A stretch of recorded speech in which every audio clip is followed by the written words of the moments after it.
この聖書の箇所は第一コリント信徒への手紙15章3節から8節です。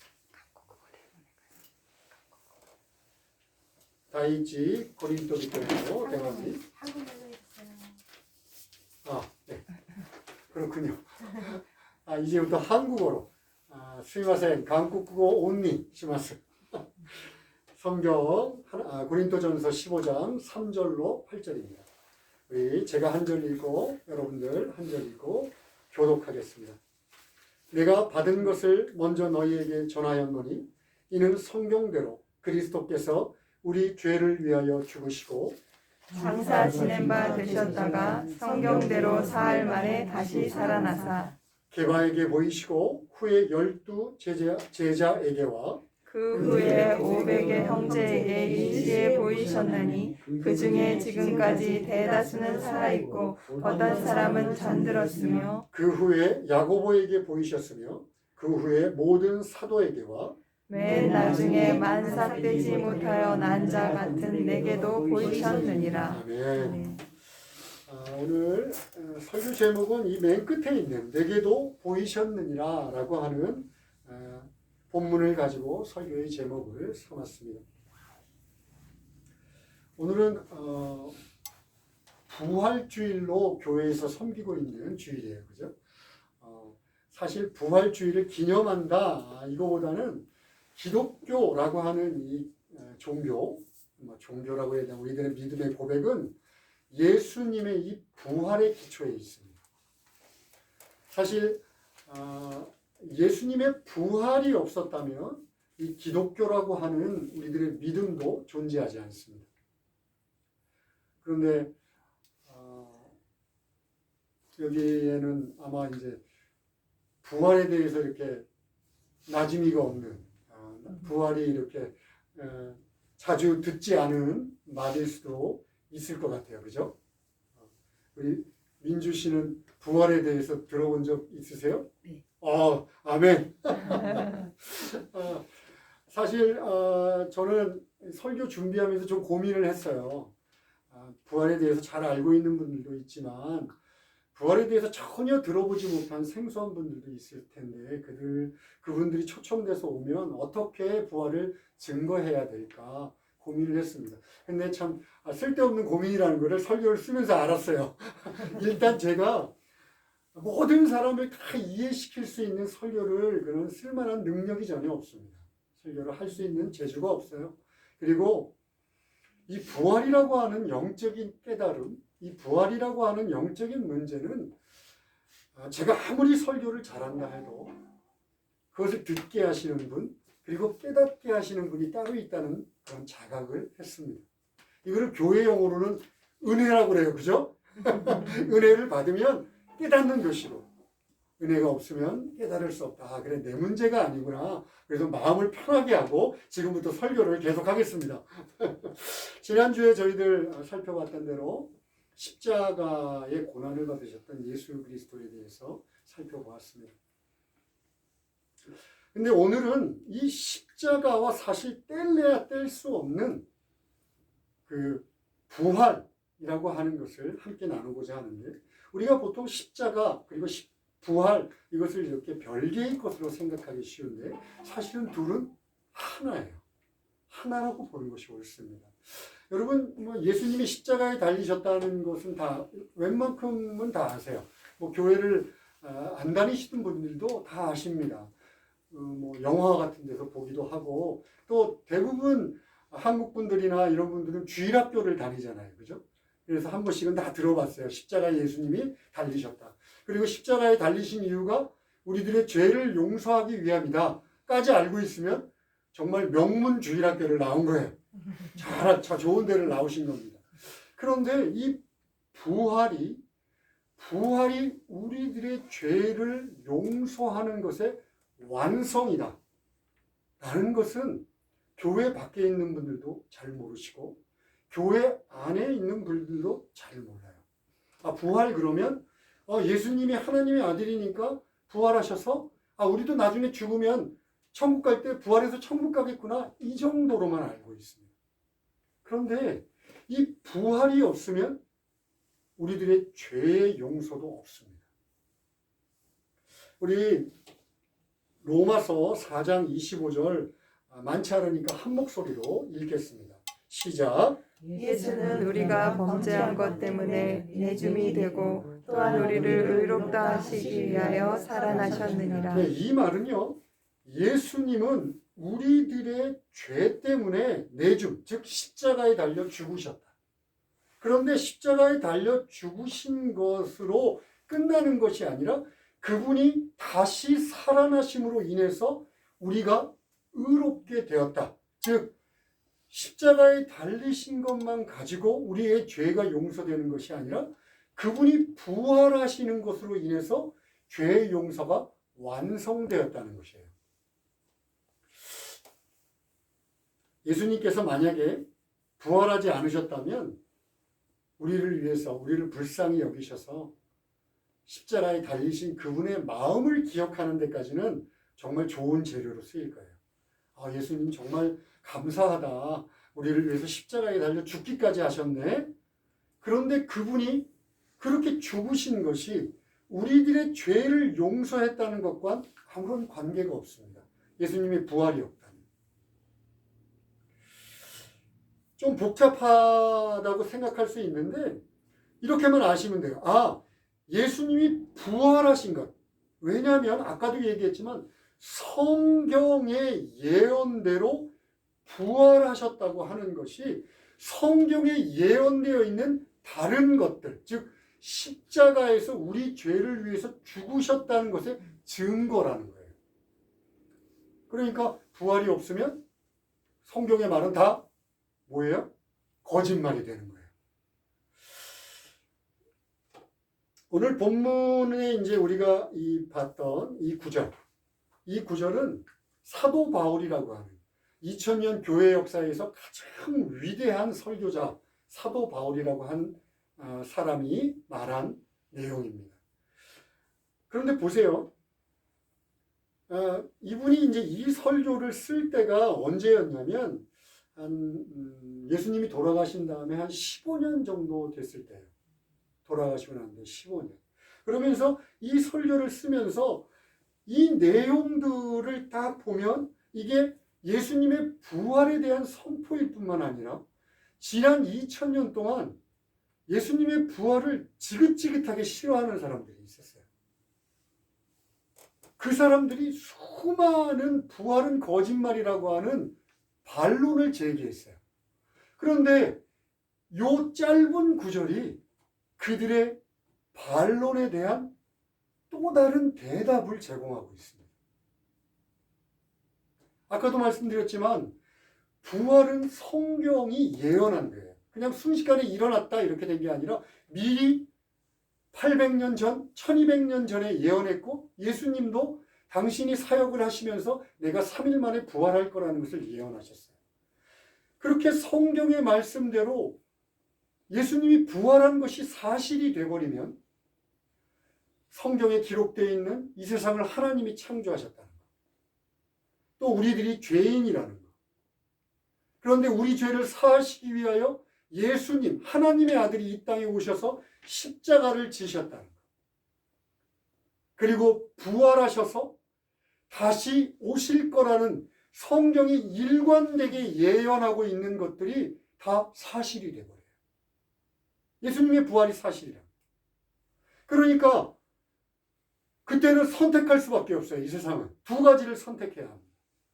하나는 성경이 말씀하고 있는 이 부활을 그대로 믿고 그리고 성경이 얘기하고 있는 창조로부터 심판에 이르는 내용들을 다 그대로 믿고 하나님께 돌아오든가 아니면 끝까지 거부하다가 성경이 말하고 있는 심판을 받든가 둘 중에 하나를 선택해야 합니다.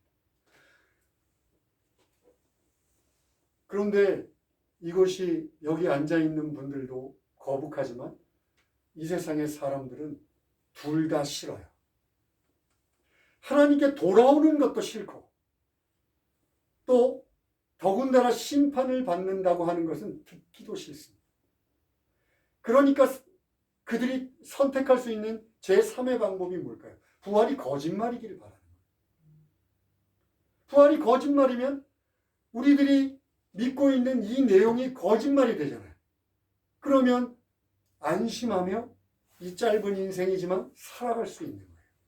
그러니까 끊임없이 부활이 거짓말이라는 즉 그런 반론들을 지난 2000년간 끊임없이 제시했어요. 거기에 대해 아주 훌륭하게 반론을 하고 있는 내용이기도 합니다. 이렇게 부활이 거짓말이라고 하는 것에 대해서 세상 사람들이 강력하게 주장을 하고 있기 때문에 저는 오늘 설교를 두 개로 한번 나눠서 해보려고 합니다. 하나는 뭐냐면 그래 부활은 역사적이고 그리고 실제적인 증거를 가지고 있다는 것을 간단하게 얘기하겠어요. 그리고 난 다음에 그 부활이 진짜라는 것을 경험한 사람들 그리고 우리들에게는 어떤 의미를 부활이 갖고 있는가 짧은 시간이지만 한번 나누어서 생각해 보기를 원합니다. 먼저 알아보고 싶은 것은 이 세상 사람들이 부활을 거부하는 방법 중에 하나가 이거예요. 아, 예수가 그냥 평범한 사람이었는데 죽고 난 다음에 신격화를 시켰다.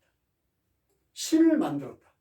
그러기 위해서는 뭔가 방법이 필요한데 그게 뭐냐면 부활이라고 하는 모티브를 갖고 오는 거예요. 부활을 꾸며냈다. 이렇게 얘기하기를 원합니다.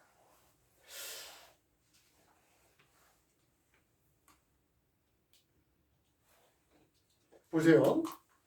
3절에 보니까 아까도 말씀드렸지만 이 성경이 쓰여졌다. 이 서신이 쓰여졌을 때가 언제냐면 예수님이 죽으신 다음에 15년이 지난 15년이 AD 한 49년에서 50년 사이에 쓰여진 서신서예요. 15년 정도가 지났어요. 그런데 보니까 내가 받은 것이라고 얘기합니다. 그렇죠? 사도 바울이 내가 생각하기에 내가 말하기에가 아니라 나도 사도 바울도 누군가에게 이 사실을 받았다 그래요. 그러니까 이 얘기는 무슨 얘기냐면 사도 바울이 서신서를 쓰기 전에 이미 교회 공동체 내에는 예수님이 부활하셨다고 하는 이 3절 이하부터 8절까지가 공유되고 있는 내용이었어요.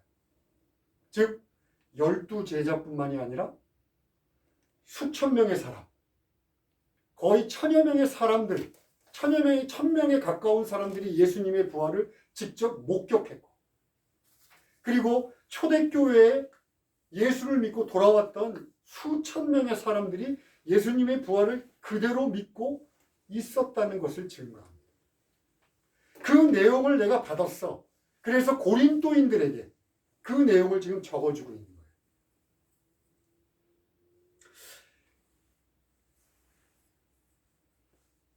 더군다나 이 밑에를 보면 야, 그 한 1000여 명 가까운 사람들이 예수님을 봤는데 그 중에 대부분은 살아있어.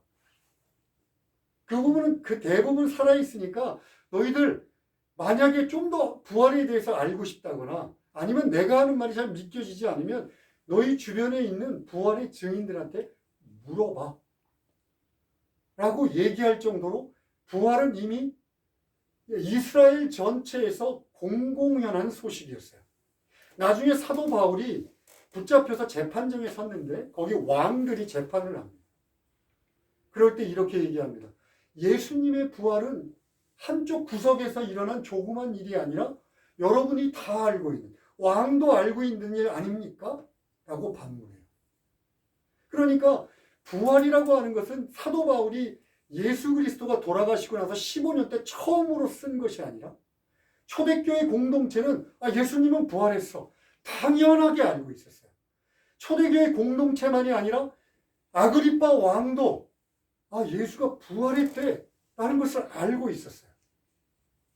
이것이 왜 중요하냐면 현대의 중요한 종교들 중에 종교의 창시자가 신격화된 종교들이 있습니다. 그런데 모든 종교학자들이 이야기합니다. 신격화가 되기 위해서, 한 인간이 신이 되기 위해서는 시간이 필요하다. 그것도 그냥 몇 시간이 아니라 수백 년의 시간이 필요하다라고 얘기해요. 한 가지 예가, 여러분 열심히 믿었었을지도 모르고 잘 알고 있는지도 모르지만 부처님. 부처님은 우리가 다 신으로 알고 있습니다. 그렇죠? 그런데 부처님이 신이 될 때까지 500년의 시간이 필요했어요. 500년 동안 어디에도 신이라는 얘기가 나오지 않고 선각자, 깨달음을 얻은 사람으로 나옵니다. 이처럼 한 사람이 신격화가 이루어지기 위해서는 적어도 500년 정도의 시간이 필요해요. 그런데 예수 그리스도는 짧게는 며칠 만에, 길게는 2달이 되기 전에 이미 부활하셨어요. 이 부활하신 증거가 바로 제자들이 예수님을 하나님이다 라고 경배했습니다. 성경에서 예언된 대로 부활하셨어. 당연히 성경이 예언하고 있는 하나님이야 라고 경배하기 시작했습니다. 두 번째를 봅시다. 두 번째 증거는 정말 이해할 수 없는 제자들의 변화예요. 십자가에 달리시기 위해서 예수님이 붙잡히시는 날 제자들은 어떻게 됐나요? 다 뿔뿔이 흩어져서 도망갔습니다. 그리고 예루살렘 돌아오지도 않았어요. 나중에 돌아와서 어디에 숨어 있었냐면 골방에서 열쇠를 잠그고 자기들끼리 숨어 있었습니다. 그랬던 제자들이 2달이 채 지나기 전에 바깥으로 뛰쳐나갑니다. 그래서 예수님이 부활했다고 증거해요. 그냥 증거하는 것이 아니라 자기들의 목숨을 걸고 증거합니다. 실제로 12제자를 비롯해서 수많은 그 부활을 외쳤던 사람들이 붙잡혀서 다 순교당했어요. 십자가에 거꾸로 달려 죽거나 톱으로 잘려 죽거나 돌을 맞아 죽었어요. 만약에 제자들이 자신의 이 불쌍한 처지, 정말 이 불쌍한 처지를 그냥 역전시키기 위해서 밖에 나가서 예수가 부활했어! 라고 거짓말을 했다고 칩시다. 여러분, 거짓말에 한두 사람도 아니고 수백 명의 사람들이 목숨을 걸 만한 이유가 될까요? 그 당시에 이스라엘의 지도자들은요, 이 예수님의 변화에 대해서 어떻게 설명할 방법을 몰랐어요. 그건 지금도 마찬가지입니다. 2000년이 지나는 동안 예수님이 부활하셨다는 것에 반론을 쓰는 사람들이 힘들어하는 것이 있는데 그 중에 하나가 이 제자들의 이해할 수 없는 변화예요. 여러분 1세기, 지금으로부터 거의 1900년 전이니까 그 사람들은 미신을 잘 믿고 또 아니면 덜 과학적이라서 그 예수의 부활을 믿었던 거 아닐까? 혹시 이렇게 생각하시는 분들 있으실지도 모르겠어요. 그런데 이 유대인들은 그렇지 않습니다. 초기에 예수님의 제자들은 거의 100% 유대인들이에요. 이 유대인이라는 게 왜 중요하냐면 유대인들은 유대교라는 걸 믿기 때문에 유대인이라 불리는 거예요. 근데 이 유대교는 유일하신 하나님을 믿는 종교입니다. 그렇게 30년, 50년을 살아왔어요. 그런데다가 만약에 사람이 하나님을 사칭한다? 그러면 바로 그 자리에서 돌을 던져 죽이는 그런 율법 속에서 자라난 사람들입니다. 그런데 이 사람들이 예수 그리스도를 단 3일, 4일 만에 하나님으로 경배합니다. 그 증거는 부활에 있어요. 만약에 그들이 부활하신 예수 그리스도를 만나서 성경에 예언되어 있는 대로 40일을 같이 지내지 않았다면 절대로 있을 수 없는 일입니다. 세 번째 알아보고 싶은 것이 비어있는 무덤입니다. 비어있는 무덤. 제자들이 이스라엘 예루살렘 거리에 나가서 예수가 부활했어! 라고 외치니까 예루살렘이 큰 소동이 일어났어요. 왜 소동이 일어났냐면 유대인 지도자와 로마 사람들이 자신들의 정치적인 종교적인 이유를 가지고 예수 그리스도는 메시아가 아니야, 하나님의 아들이 아니야 하고 음해하고 죽여버렸습니다. 십자가에 달려 죽여버렸어요. 그리고 불안하니까 무덤을 병사 4명 한 조씩을 해가지고 병사를 돌아가면서 지켰어요. 무덤을 큰 돌로 막고 거기다가 로마식으로 이렇게 인장을 치고 거기를 병사들이 지켰습니다. 그런데 예수가 부활했다고 목숨을 걸고 제자들이 막 증거하는 거예요. 그러니까 군중들이 저 지도자들이 아니라고 그랬는데 예수님이 부활하셨다면 성경의 예언대로 예수님은 하나님 아들 아니야?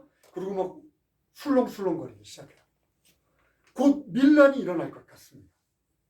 여러분, 이때 간단하게 해결할 방법이 있지 않습니까? 자기들이 꽁꽁 지켰던 무덤을 열고 예수의 시체를 내보이면 되잖아요. 그렇죠? 이거만큼 간단한 방법이 있나요? 그런데 못해요. 못했습니다. 지난 2000년간 예수의 부활을 반대하는 쪽과 예수의 부활을 인정하는 그리스도 쪽에서 공통된 합치된 의견이 있어요. 그게 뭐냐면 무덤이 비어있다는 거예요. 무덤이 비어있었다는 거예요. 이거는 다 동의합니다. 다. 왜 무덤이 비어있는지에 대해서는 달라요. 그들은 여러 가지 이유를 댑니다. 하나도 결정적인 증거가 되지 못하는 이유들을 댑니다. 그런데 우리들은 예수는 육신을 입고 그대로 부활하셨다는 것. 결국 비어있는 무덤에 대한 설명은 아무도 결정적인 증거를 내지 못한다면 예수 그리스도가 지난 2000년 동안 그들이 끊임없이 제시했던 반론들이 아무런 근거가 없다면 예수 그리스도는 육신을 입고 부활하셨다는 것 이외에는 설명이 되지 않습니다. 저는 시간 관계상 간단하게 여기까지만 말씀을 드릴 거예요. 그런데 여러분, 이 책은 톰 라이트라고 하는 신학자가 쓴 하나님의 아들의 부활이란 800페이지 분량의 엄청나게 두꺼운 책이 있어요. 이 책을 근거로 해서 제가 간단하게 그 중에 3가지만 말씀을 드렸습니다. 그런데 여러분, 800쪽의 분량을 다 읽게 제가 말한 이 3가지를 들었다. 앞서 말씀드렸지만 믿고자 하는 자에게 하나님이 주신 은혜가 필요합니다. 은혜가 없이는 이 영적인 문제는 이해할 수 없습니다. 왜냐하면 우리들은 영적인 세계하고 완전히 보이지 않는, 완전히 떨어진 눈에 보이는 세계를 살아가면서 영적인 문제를 전혀 생각하지 않습니다. 우리들이 영혼을 갖고 살아감에도 불구하고 영적인 것은 생각하고 싶어 하지 않아요. 그런데 이런 영적인 문제에 딱 부딪혀버리면 어떤 생각이 드냐면 뒤로 미루거나 거부하고 싶거나 아니면 무시하고 싶어 합니다. 이것이 인간의 본성이에요. 그런데 여러분, 확실하게 깨달아야 합니다. 이 예수 그리스도의 부활이 단지 이 시간 제가 선포하는 데 그치는 것이 아니라 여러분의 영원한 삶을 결정합니다. 예수의 부활이 지난 2000년의 역사 동안 이 예수의 부활을 은혜로 받아들인 자들, 그 사람들이 인류의 역사 속에서 예수님의 부활은 사실이라고 증거했어요. 초대교회가 한참 박해를 받았던 때가 AD 300년 때까지 로마 시대입니다. 이 로마 시대에는 수많은 사람들이 동물의 밥이 되기도 하고 불에 타 죽기도 하고 예수를 믿는다는 것 때문에 처절한 죽음을 맞이해요. 그런데 이때 AD 165년에서 180년 사이에 로마에 이유를 알 수 없는 역병이 돌아요. 이거를 그때 안토니우스라는 사람이 황제였는데 안토니우스 역병이라 부릅니다. 얼마나 심했는지 어떤 지역은 3분의 1의 사람이 죽어버렸어요. 모두가 자식이 병에 걸려도 자식을 불태우는 데 남겨놓고 다 도망가는 그런 환경 속에서 오직 한 무리의 사람들이 끝까지 그들을 간호하며 장례를 치르고 그들을 돌보았어요. 뭐 예상하시겠지만 크리스찬들입니다. 인류는 그 후에 역사가 발전하고 과학이 발전하고 의학이 발전하면서 야, 우리가 이 정도로 계속 교육도 잘 시키고 이러면 곧 있으면 이 세상이 유토피아로 변할 거야.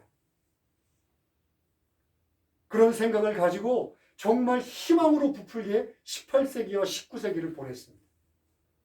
그런데 19세기 초반, 지금으로부터 100년 전에 1919년에서 18년에서 19년 사이에 전 세계의 역병들이 돌았습니다. 이걸 스페인 독감이라고 합니다. 스페인에서 벌어진 건 아니에요. 유럽이 굉장히 중대했지만 중국에도 있었고 우리 조선에도 기록이 남아 있습니다. 그때 또 제1차 대전, 제2차 대전이 일어나요.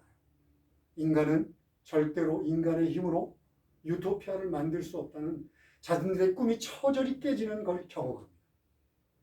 그때도 사람들이 도망가기 바빴어요. 그런데 그곳으로 걸어 들어가서 끝까지 죽어가는 자들을 돌봤던 사람들이 있습니다. 네, 크리스천들입니다.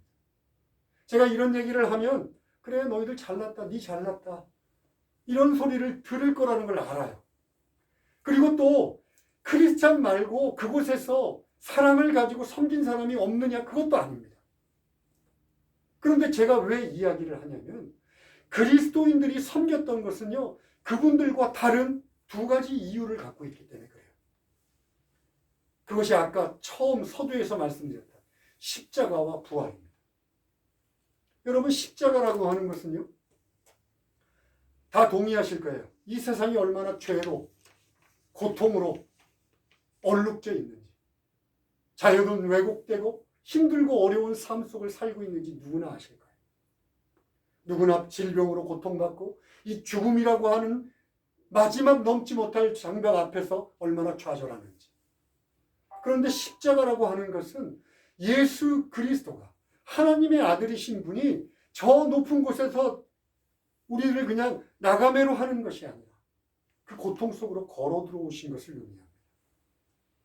그래서 같이 고통받고 인간들이 겪을 수 있는 가장 참혹한 최후를 스스로 겪음으로 내가 너희들을 외면하지 않고 있다는 것을 보여주고, 그리고 이것이 너희들을 회복시킬 수 있는 길이라는 것을 보여줍니다.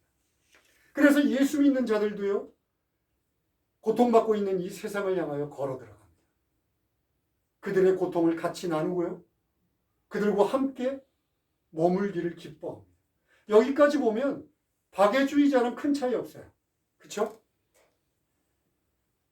그런데 아까도 말씀드렸지만 십자가는 부활이라는 것과 뗄래야 뗄 수 없습니다.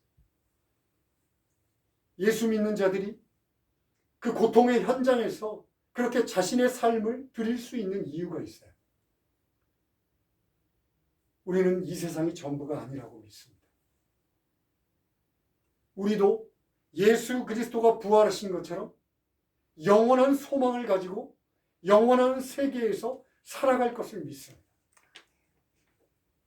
그리고 내가 여기서 지금 헌신하며 보여주는 이 모든 섬김의 행위의 열매가 이 땅에서 맺어지는 것이 아니라 저 땅에서 맺어질 것을 믿습니다. 이것을 우리는 부활의 신앙이라고 합니다. 이 세상이 인간의 노력으로 아무리 애를 쓴다고 해도 역사는 증거해요. 끊임없이 역병이 맴돌고 역병이 맴돕니다. 전쟁과 난리와 기근과 소문들이 끊이지 않습니다. 그런데 성경은 이야기합니다.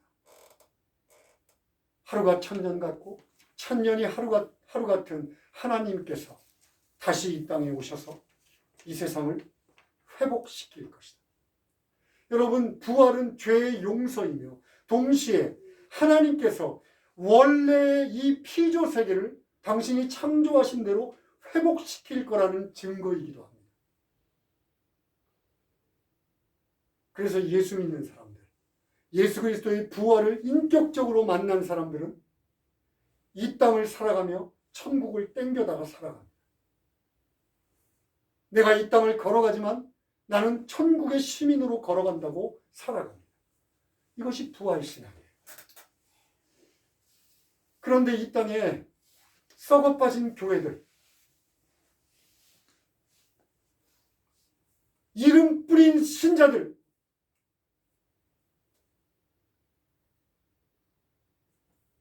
이 땅에서 자기 욕심대로 살다가 죽으면 천국 간다고 이 부활을 폄하해버립니다.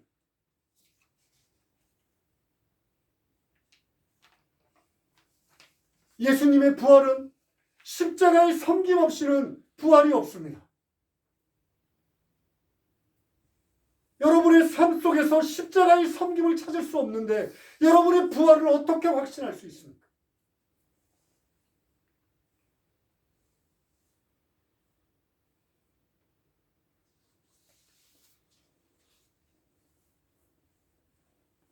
여러분, 우리도 또다시 반복되는 코로나의 위협 속에 살아갑니다.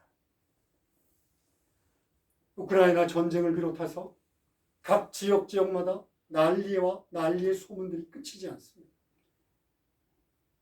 개인적으로는 어떻습니까? 육체적으로, 정신적으로, 경제적으로 힘들고 어려운 일들이 산적해 있습니다. 정말 열심히 살았는데 어느 날 갑자기 이 세상의 재물이나 이 세상의 아름다움이나 이 세상에 내가 그동안 전부라고 생각했던 것들로 채울 수 없는 허무감이 찾아옵니다.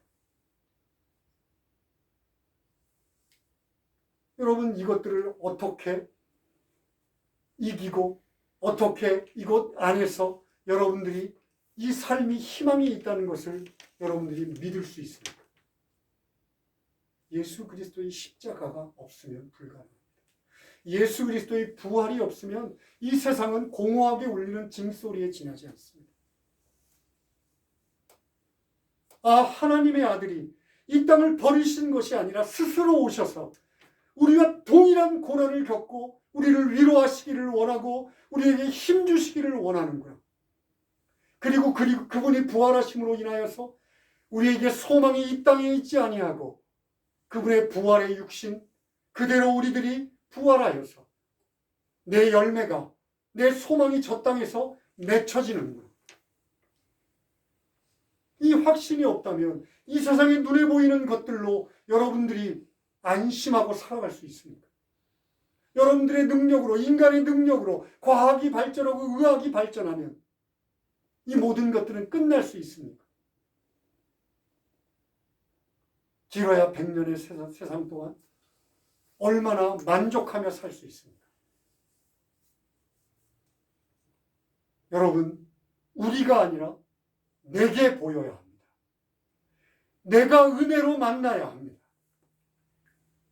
그리고 난 다음에 우리가 있습니다. 사모하셔야 합니다. 예수 믿지 않는 사람도 은혜로 구원받지만 예수 믿는 사람도 부활의 주님을 만나는 것은 은혜가 아니면 불가능합니다. 부활의 주님을 만날 수 있게 해달라고 우리 간절히 기도하는 SLU의 성도들 되기를 원합니다. 기도하시겠습니다. 하나님 아버지, 부활주의를 맞이하여 예수 그리스도의 부활이 우리들에게 능력이 되며 우리들의 희망과 소망이 됨을 주님 함께 나누고자 했습니다. 역사적으로 예수의 부활은 거부할 수 없고 부인할 수 없는 증거를 갖고 있습니다. 그러나 주님의 은혜가 필요합니다. 주여, 이곳에 앉은 성도들 한 사람 한 사람 위에, 이곳에 초청된 사람들 한 사람 한 사람 위에 이 부활의 은혜가 임할 수 있도록 도와주시옵소서. 예수님의 이름으로 기도합니다. 아멘.